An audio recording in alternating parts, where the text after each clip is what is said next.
It was raining heavily in Chicago that night. The streets were almost empty, except for one yellow taxi moving slowly through the storm.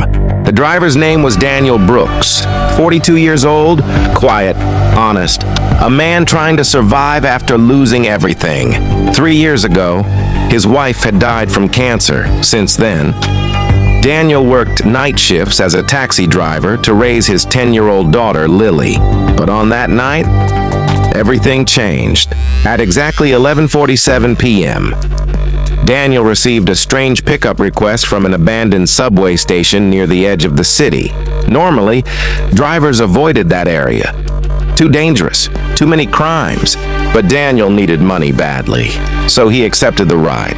As he arrived, he noticed something strange immediately. There was no one outside, only flickering streetlights, heavy rain, and an old black suitcase sitting near the station stairs. Daniel checked the app again.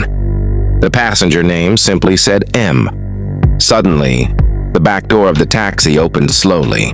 A woman dressed in a long black coat entered the car and sat silently in the back seat. Daniel looked at her through the mirror. Her face was pale, cold, emotionless. "Where to?" Daniel asked quietly. The woman stared outside the rainy window for a few seconds before whispering, "Drive." That was it. No address, no destination.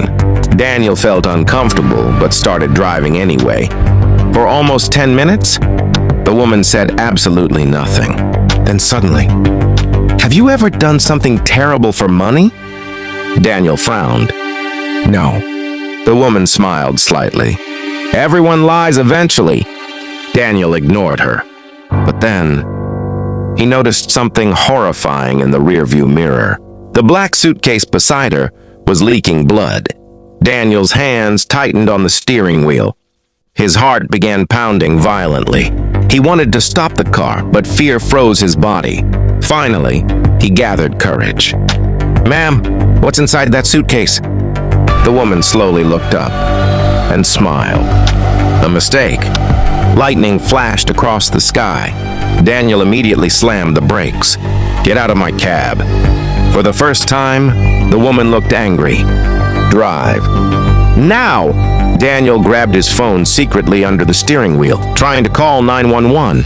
But before he could, the woman pulled out a handgun. "Keep driving." Daniel's blood ran cold.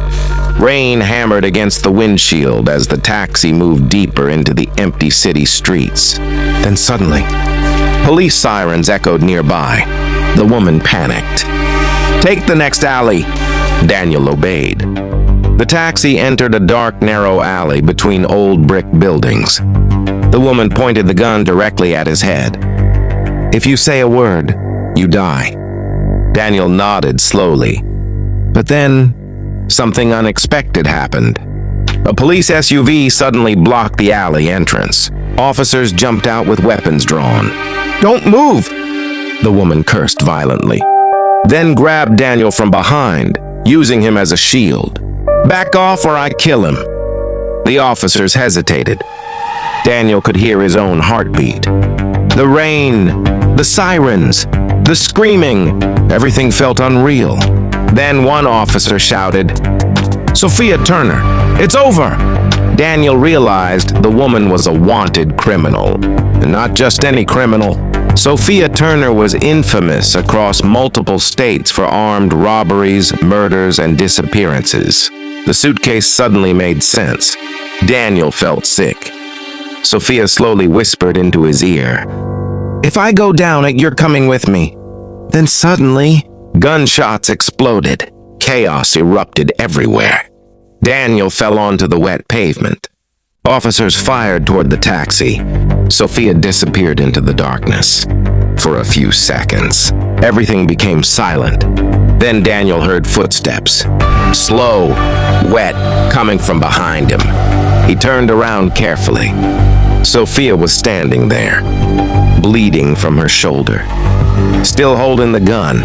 "Drive me out of the city, or your daughter dies." Daniel froze. "How do you know about Lily?" Sophia smiled weakly. I know everything about people who helped me." Daniel realized something terrifying. She had planned this entire ride from the beginning. The abandoned station, the suitcase, the alley, everything. Daniel had become part of her escape plan. Sophia forced him back into the taxi, and the nightmare continued. As they crossed the city highway, Daniel secretly activated the taxi's emergency tracker. A silent signal was sent to police dispatch. Sophia noticed nothing. She was losing blood rapidly, but her eyes remained cold. Then suddenly, she asked, "Do you know why I kill people?" Daniel stayed silent. "Because fear controls everyone. The moment people become afraid, they obey." Daniel looked at the photo of Lily hanging near the dashboard and realized something. If he stayed afraid, they would never survive. Suddenly, Daniel swerved the taxi violently toward a construction barrier. Sophia screamed. The taxi crashed hard into metal barricades. Airbags exploded. Glass shattered everywhere. Sophia's gun flew across the road. Daniel crawled out of the wreckage, bleeding heavily. Sophia tried reaching for the weapon, but police sirens surrounded the highway once again. This time, there was nowhere left to run. Sophia looked at Daniel with pure hatred. "You should have stayed scared." Daniel stared back at her. "Not tonight." Police officers tackled Sophia to the ground and arrested her. As the rain slowly stopped, Daniel sat beside the wrecked taxi, completely exhausted. One officer approached him quietly. "You saved a lot of lives tonight." But Daniel didn't feel like a hero. He only thought about Lily. The next morning, Daniel returned home. Lily ran into his arms, crying. And for the first time in years, Daniel smiled again. But far away, inside a prison transport van, Sophia Turner sat silently in handcuffs. Then slowly, she smiled. Because taped underneath the police vehicle was another black suitcase, and inside it, something began ticking. Some criminals don't escape. They return. If you enjoyed this crime thriller, like and subscribe for more dark stories.